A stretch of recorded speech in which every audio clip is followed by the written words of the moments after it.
বান্দা আমি আরশাজিম থেকে ফয়সালা করে দিলাম, তুমি আমার সেপ্তসানা গাওয়ার পরে, আমার ইবাদত করার পরে তুমি তোমার মায়ের তুমি সেপ্তসানা করবে, তুমি তোমার মাকে তুমি দেখবে, তোমার বাবাকে দেখবে, তোমার বাবা আমার শ্রদ্ধা ভক্তি ভালোবাসা তুমি নিবে। এই যুবক মহিলা, এই মায়েরা, আমার বোনেরা, যেই সমস্ত মায়েদের আমি বলি, যেই সমস্ত মায়ের বাবা মা বেঁচে রয়েছে, শাশুড়ি মা বেঁচে রয়েছে, শ্বশুর বেঁচে রয়েছে, এই যুবক তুমি জানো না, তোমার বাবাকে যখন তোমার স্ত্রী যখন বাবা বলে মেনে নিল, তোমার মাকে তোমার স্ত্রী যখন মা বলে মেনে নিল, যুবক তুমি জানো না, তুমি তোমার শ্বশুরকেও তুমি বাবার নজরে দেখতে পারো। এ ভাই আমার, বন্ধু আমার, আমি যদি আমার সংসারকে সুখে সাজাতে চাই, তবে আমার মায়ের কাছে বুক ভরা দোয়া নিয়ে নিব। বুক ভরা দোয়া যদি আমি নিয়ে নিই, আমার সংসার সুখে এসে যাবে। মা আমার যদি আমার জন্য, আমার মতন হতভাগার জন্য মা যদি কেদার কাছে দোয়া করে দেয়, হতে পারে আমার জীবনে যতগুলো বিপদ রয়েছে আল্লাহ আরশাজিম থেকে মায়ের দোয়াকে কোনোদিন ফিরিয়ে দেয় না। এই যুবক, তোমার সংসারকে যদি তুমি সাজাতে চাও, তোমার মায়ের চোখ দিয়ে যেন কোনোদিন জল না পড়ে। এ ভাই আমার, বন্ধু আমার, নবীর কাছে আসলেন কি, ওয়ান আবি হুরায়রা রাদিয়াল্লাহু তাআলা আনহু قال قال رسول الله صلى الله عليه وسلم, আল্লাহ নবীর কাছে একজন সাহাবী আসলেন, এসে বলছেন, قال جاء رجل يا رسول الله من احق بحسن صحبتي, আল্লাহ নবীকে বলছেন, ইয়া রাসূলুল্লাহ, ইয়া হাবিবাল্লাহ, আমি আমার মায়ের সঙ্গে কার সঙ্গে আমার পৃথিবীতে অনেকগুলো সম্পর্ক রয়েছে, আল্লাহ রাসূল আপনি দয়া করে বলেন তো, আমার মধুমাখা মিষ্টি ব্যবহারখানা কার সঙ্গে করব, আমার মধুমাখা মিষ্টি ব্যবহারখানা কার সঙ্গে আমি দেখাবো? আল্লাহ নবী উত্তর বললেন, ক্বালা উম্মুকা, আল্লাহ নবী বললেন, পৃথিবীতে যতগুলো তোমার সম্পর্ক রয়েছে, পৃথিবীতে যতগুলো তোমার বন্ধু বান্ধব আত্মীয় স্বজন রয়েছে, পৃথিবীতে আল্লাহর জমিনে তোমার মায়ের মতো কোন সম্পর্ক হতে পারে না।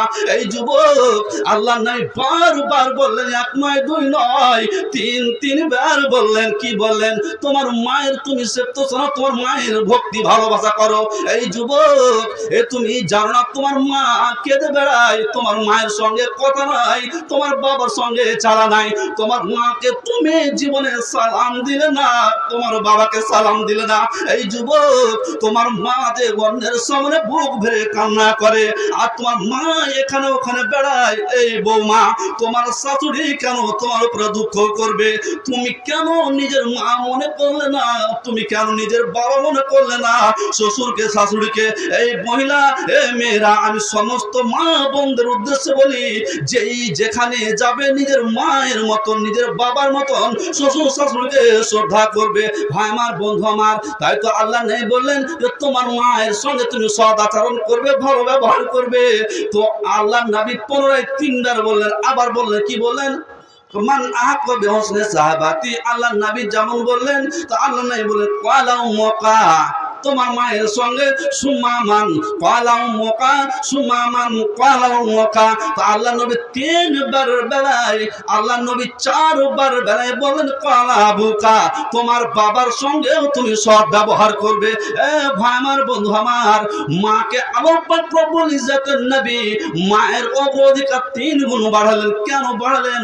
আপনারা পেপার পত্রিকাতে দেখেছেন, কতগুলো মা নিজের সন্তানকে প্রসব করতে যখন বসে, কতগুলো মা ছেলে রেখে দেয়, ওই মা যেন কতগুলো হসপিটালে দেখেন বাচ্চাকে জন্ম দিতে গিয়ে 360টা অঙ্গের জয়েন্ট পর্যন্ত ছিঁড়ে যায়। এই যুবক, তুমি জানো না, তোমাকে যখন তোমার মা যখন পৃথিবীর আলো দেখিয়েছিল, ওই সময় তোমার মায়ের অবস্থা কিরকম তুমি জানো না? তোমার মায়ের হুঁশ ছিল না, কত দুঃখ কষ্ট বেদনা করে তোমাকে পৃথিবীর আলো দেখিয়েছে। এই যুবক, তুমি যুবক, তোমার গায়ে বড় বল রয়েছে, আর তুমি কি করো? তোমার মায়ের চোখে জল পড়ে, তোমার গায়ে বড় বল, তুমি হিড়কি মেরে চলো, ঝিড়কি মেরে চলো। যুবক, তোমার সংসারে সুখ আসবে না, আসবে না। তুমি যদি সুখ চাও, তোমার সংসারকে সাজাতে চাও, তোমার মায়ের কাছে আঁচল তুলে দোয়া নিয়ে নাও। আল্লাহ নবী হাদিসের মধ্যে কি বলছেন? وعن جبير بن مطعم قال قال رسول الله صلى الله عليه وسلم لا يدخل الجنة قاطع আল্লাহ নাই বলেন ওই সমস্ত ব্যক্তি জান্নাতে যাবে না, ওই সমস্ত ব্যক্তি জান্নাতের শ্রেণী পর্যন্ত পাবে না। কোন শ্রেণীর লোক, কোন শ্রেণীর ব্যক্তি, কোন কারা? তো নবী আমার বললেন যারা সম্পর্ক বিচ্ছেদ করে দেয়, বাবার সঙ্গে মায়ের সঙ্গে সম্পর্ক রাখে না। এই যুবক, তুমি যখন বিদেশে যাও, তুমি যখন দিল্লি, বোম্বাই, কাশ্মীর, আগ্রা, পাটনাতে থাকো, তোমার মা যেন এখানে ওখানে খোঁজ নাই আমার ছেলে কিরকম রয়েছে। আর যুবক, তুমি জানো না তোমার মায়ের সঙ্গে তুমি কথা বললে না, ফোন করো, তখন তোমার স্ত্রীকে তুমি খোঁজ নাও, তোমার ছেলে সন্তান আত্মীয় স্বজনে খোঁজ নাও, আর তোমার মা দরজায় বসে বসে টুকটুক করে কান্না করে, হায় ছেলে আমার, যখন তোমাকে জন্ম দিয়েছিলাম, যখন আমি বিদায় নিয়েছিলাম, আমি আমার স্বামীর হাত ধরে কন্দন করেছিলাম, স্বামী গো, এই সন্তান আমার পেটে রয়েছে, এই ছেলেকে আমি জন্ম দিতে গিয়ে বাঁচবো কি বাঁচবো না, স্বামীর হাত ধরে যেন ক্ষমা নাই, মাপ নাই। এ ভাই আমার, বোন আমার, এরকম শ্রেণীর মা, এরকম শ্রেণীর বাবা কত সমাজে নিপীড়িত হচ্ছে, আর আমার মতন, আপনার মতন যুবকদের রক্তের জন্য গরম দেখিয়ে বাড়াই। এই যুবক, তোমার সংসারে সুখ আসবে না, কেননা তুমি জানো না, তুমি যখন বিদেশ থেকে আসলে, ঈদ মুখে বাড়ি আসলে, ঈদের সময় স্ত্রীকে ফোন করা হলো, তুমি কি নিবে, তোমার কি চাওয়া পাওয়া? তো স্ত্রী আমাকে বলে এটা নিব, ওটা নিব, সমস্ত বাজার করলো। ভাই আমার, একজন আমার 500 টাকা, শুধু 500 টাকায়, যে তখন তুমি বিদেশ থেকে আসলে, তোমার মায়ের সঙ্গে সম্পর্ক ঠিক রাখলে না, খোঁজ করা হলো, ঈদে যখন বাড়ি যাও, ঈদে যখন আমি বাড়ি আসলাম, তো আমার সন্তানদের জন্য নিত্য নতুন পোশাক নিলাম, আমার স্ত্রীর জন্য সায়া নিলাম, ব্লাউজ নিলাম, সমস্ত জিনিস নিলাম, কিন্তু মায়ের সঙ্গে আমি মোবাইলে কথা বললাম না। আমার মা যেন টুকটুক করে তাকায় আর কান্না করে। এই যুবক, ওই সময় তুমি তোমার মায়ের জন্য কেন একটা পূর্ণিগালা নিলে না? ঈদের সময়তে তুমি বাড়ি আসলে তোমার মা যেন কান্না করে, তোমার বাবার সাথে সম্পর্ক নাই, তুমি বিদেশ থেকে যখন আসো, ওই সময় তোমার মা তোমার জন্য আঁচল তুলে দোয়া করে, রব্বুল আলামিন আমার ছেলেকে আমার বুকে লাগিয়ে দাও। এই মতো দুঃখে মা যেন তোমার জন্য দোয়া করেছিল।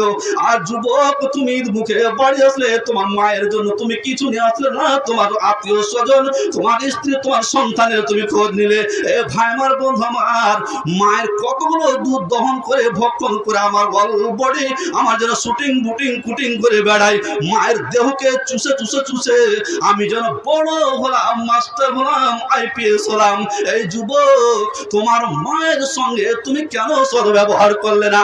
যার জন্য আল্লাহ নবী হাদিসের মধ্যে বলছেন, ক্বালা নবী সাল্লাল্লাহু আলাইহি ওয়াসাল্লাম লা ইয়াদখুল জান্নাতা কাতিউন, ওই সমস্ত ব্যক্তি জান্নাতে যাবে না, যাবে না যারা মায়ের সঙ্গে সম্পর্ক বিচ্ছিন্ন করে দিল, যারা মায়ের সঙ্গে সম্পর্ক ঠিক রাখলো না। এ ভাই আমার, বন্ধু আমার, কেন না? আমি একটা কথা বলি, মায়ের দুধ দহন করে আমরা যখন চুষে চুষে খেয়ে খেয়ে বড় হয়েছি, এ ভাই আমার, বন্ধু আমার, ওই মায়ের দুধের কত প্রোটিন রয়েছে, সারা ওয়ার্ল্ড ব্যাপী আন্তর্জাতিক কমিটি বসে সমস্ত মায়ের দুধের প্রোটিন উপযুক্ত মেডিসিন দিয়ে যেন ওরা দুধ তৈরি করতে লাগলো। সারা ওয়ার্ল্ডের বৈজ্ঞানিক ফেল হয়ে গেল রে। মায়ের দুধের 100% দুধের মধ্যে 99% দুধের যেন প্রোটিন দিতে পারেনি। এই যুবক, মায়ের সে দুধ তুমি দহন করে ভক্ষণ করে তোমার বডিকে হৃষ্টপুষ্ট করেছো, আর তুমি তোমার মায়ের তুমি খোঁজ নিলে না, তুমি জান্নাতে যাবে না, যাবে না। এ ভাই আমার, বন্ধু আমার, নবী আমার অন্য হাদিসের মধ্যে বলছেন, কি বলছেন? ভাই আমার ও দাদারা, তো সবারটা সুন্দর হয়ে গেছে, ওই দাদারা আমার দাঁড়িয়ে না থেকে প্লিজ সামনে চলে আসেন, আলোচনা ইনশাল্লাহ শুনে হতে পারে আপনার জীবনের পরিবর্তন ঘটে যেতে পারে। আপনার মায়ের কাছে আপনি আঁচল তুলে দোয়া নিয়ে নেবেন, হতে পারে আমার মতো হতভাগার কাছে কিছু শুনে আপনার জীবনের পরিবর্তন ঘটে যেতে পারে, এ আমি আশাবাদী।